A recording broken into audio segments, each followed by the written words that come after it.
নমস্কার বন্ধুরা, এই যে আমি এখন চলে এসেছি মণিপুর ঘাট এলাকা। এই যে দেখতে পাচ্ছ শিব মন্দির, আমাদের সবচেয়ে বড় নবদ্বীপের শিব মন্দির মূর্তি। আর এই যে দেখতে পাচ্ছ গঙ্গার সামনে খাল আছে, ছোট একখানা, সেই খাল। আর আমাদের এটি হলো সবচেয়ে নবদ্বীপের বড় বেসরকারি স্কুল, টেকনো ইন্ডিয়া। আমি একটু পর চলে যাচ্ছি গঙ্গায়, গঙ্গায় গিয়ে আপনাদের ভিডিও করে দেখাচ্ছি যে গঙ্গার স্রোত এখন কতটা। এমনি মেঘ আকাশ দেখাতে পারে, সামনে দিয়ে দেখাচ্ছি আপনাদের। এই যে কত বড় সৌন্দর্য ছড়িয়ে রয়েছে এই মূর্তির মধ্যে, আপনারা দেখলেই বুঝতে পারবেন কি অপরূপ দৃশ্য।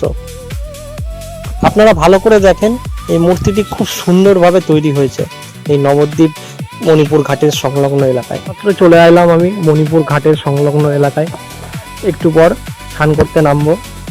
এই যে আপনারা সবাই দেখতে পাচ্ছেন গঙ্গার কি স্রোত।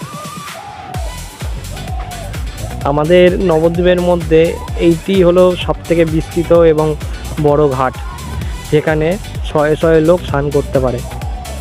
আমাদের এই দোলযাত্রায় বহু বহু লোক এই মণিপুর ঘাট সংলগ্ন এলাকায় এসে স্নান করতে পারে সহজে।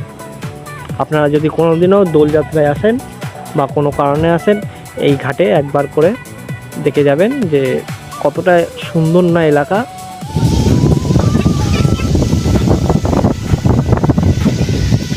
এই যে খাওয়ার শব্দ শুনতে পাচ্ছেন আপনারা, স্রোত দিচ্ছে এখন ভাগীরথী নদী। ওই যে দেখতে পাচ্ছেন ব্রিজ, গৌরাঙ্গ ব্রিজ, আর ওইদিকে স্বরূপগঞ্জ। বাড়ির পথে রওনা দেবো। আর দেখতে পাচ্ছেন ঘন মেঘ দিয়েছে, কিছুক্ষণ পরে বৃষ্টি হবে, সবাই স্নান করতে পারবে। টাটা বন্ধুরা, কিছুক্ষণ পর আবার দেখা হবে।